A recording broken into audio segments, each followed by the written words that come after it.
All right, ladies and gentlemen, today in this video, we got some spicy stuff to talk about. iOS versus Android. And the reason I make this video is actually from a comment I got on my last video, which apparently, I'm not going to say it's viral, but getting a decent amount of views on my last video when I talked about returning my Galaxy S23 back to Samsung because I experienced Bluetooth issues with my device. Hence, I was sent a defective S23. And apparently, I angered or triggered the Android community, which I didn't understand because I didn't badmouth Android at all in that video. I was just simply saying I had to return my phone because it was defective and it didn't have proper Bluetooth. Then I got all sorts of comments saying I'm somehow now some Apple fanboy because I said I'm returning it. Even though if you listen closely in that video, I never say that I love Apple more than Android. Anyway, I'm making this video because I really want to discuss the differences between iOS and Android. And I firmly believe, and I will always stand by this, you cannot make any judgments about iPhones and Android phones if you have not tried both of them. You know, to me, that's illogical thinking, and that's not fair to make an argument about two groups of products. How can you make a judgment on the one you haven't used if you've never actually tried it, right? I think this is where a lot of the issue comes in when people start arguing that their phone is better than the other. You know, personally, I feel like I have a right to speak on this because I've now used both for years on end. Have I used Android for the majority of that time? Yes, I have. I've probably used Android for probably 60 to 70% of my total lifetime using a smartphone. So it's been the majority. So this whole I'm an Apple fanboy argument doesn't hold up because the majority of time I've always used an Android. First phone, iPhone 4, used it probably for 2 years. And then I got a Droid Turbo 2. I think that was the name of it.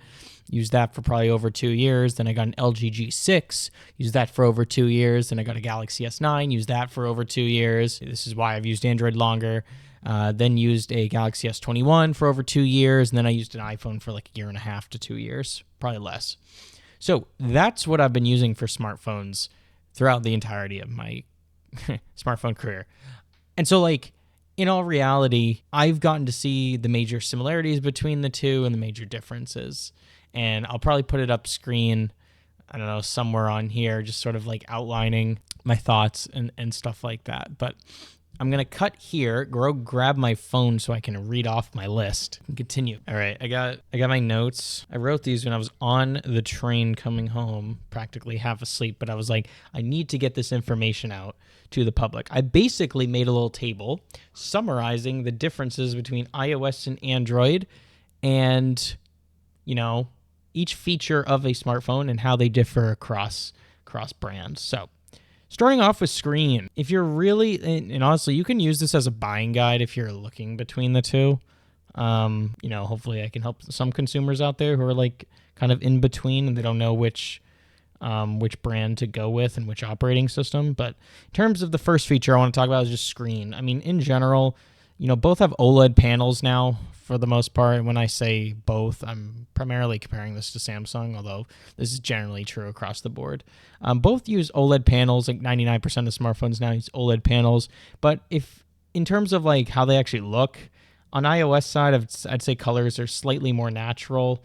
And on the Android side, Samsung in particular, definitely more saturated. You can definitely tell this with the reds in particular. They're very vibrant reds. And it's almost sometimes the oranges can kind of appear red. That happens on my television too, if you oversaturate it. So more contrasty, more saturated, punchy colors on the Samsung phone. However, I'm not going to say one's better than the other. It really comes down to your personal preference.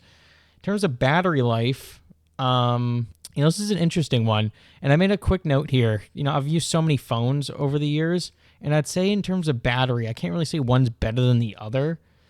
I can't make blanket statements like that, but I'd say iOS has better battery longevity, meaning the battery itself will last longer over time, so it won't degrade as faster as Android. And I noticed in the short run, Androids actually tend to perform better, but over time they do degrade. So what I mean by this is within a year, let's just call it, that'll be the short run time frame, I will traditionally get better battery life on my Android phone. But as time progresses and the battery degrades, it can quickly, sort of fall off, and all of a sudden you're getting like really poor battery life. And that's I was gonna say it's because of the ultra fast charging on Androids, but that was disproven recently, so I'm not gonna make that argument. Although I still partially feel like that's true. In Apple software, and they also have Apple. It's not Apple Care. It's basically you can replace the battery more easily on iPhones if you just bring it to a store. It tends to be a little bit more difficult with Androids because there's so many of them. In terms of speaker quality, I'd say using an iPhone, I'd get better low-end audio, better bass, but I'd say on tends to get a little bit louder. So trade-off there, I'd say the iPhone is slightly quiet. But obviously, I'm making general statements here. A lot of what I'm saying is not always necessarily true, but I'd say on average, this tends to be true from what I've observed in my time. And I'm allowed to have my own opinion.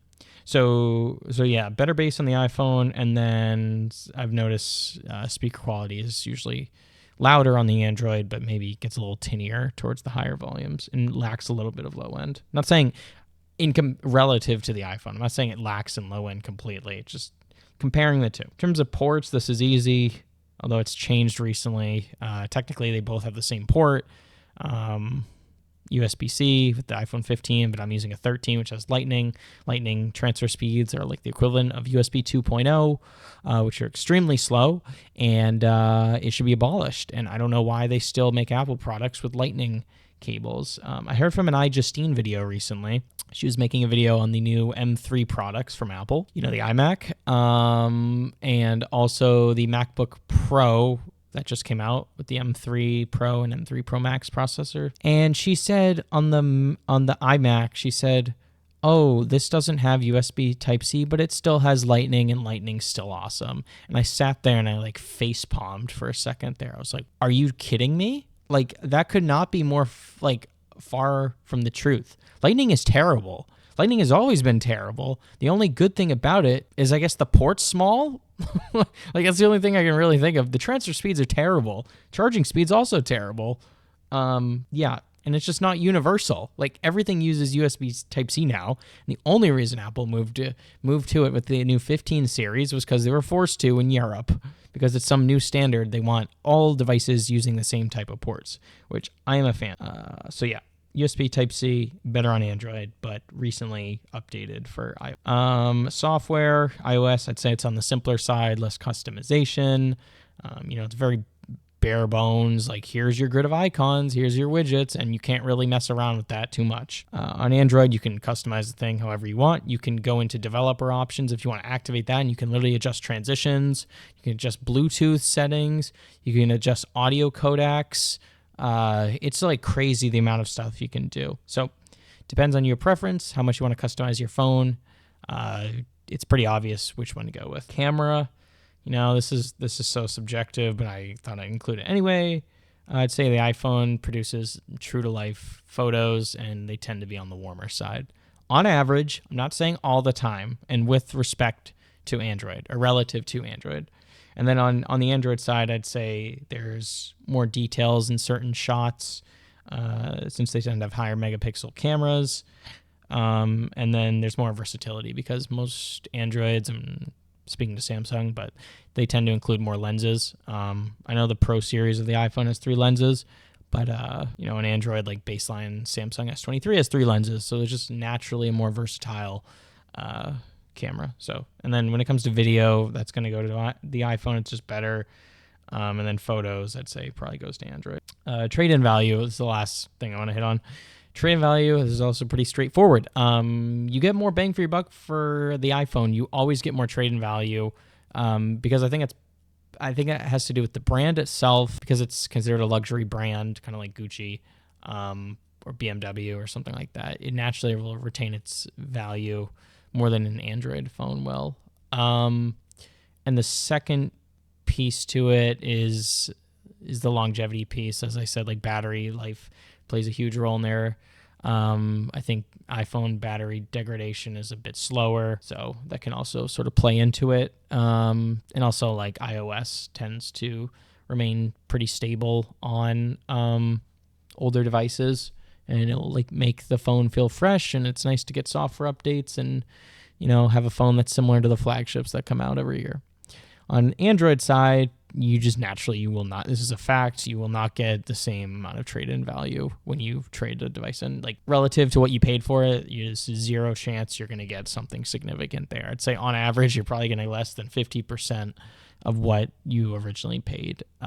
Probably less than that, actually. I'd put it around 30 to 40% of what you paid. So that's my big summary, ladies and gentlemen. You can disagree with me all you want, but those are my true feelings and thoughts. And honestly, some of the stuff I listed was just factually correct, and you can't really argue with it. So yeah, I don't know. I got inspired to make this video from one comment. So cool. Yeah, comment down below what you guys think. I'd love to hear your thoughts. I shared my thoughts in this video. I think I'm right. You may think I'm wrong. I don't care. Everyone has the right to their opinion, and we will all live in prosperity if we just respect each other's opinions. So if you're an iPhone user, go out there and try an Android. If you're an Android user, go out there and try an iPhone. Is it the end of the world? No, because at the end of the day, you know what I've noticed?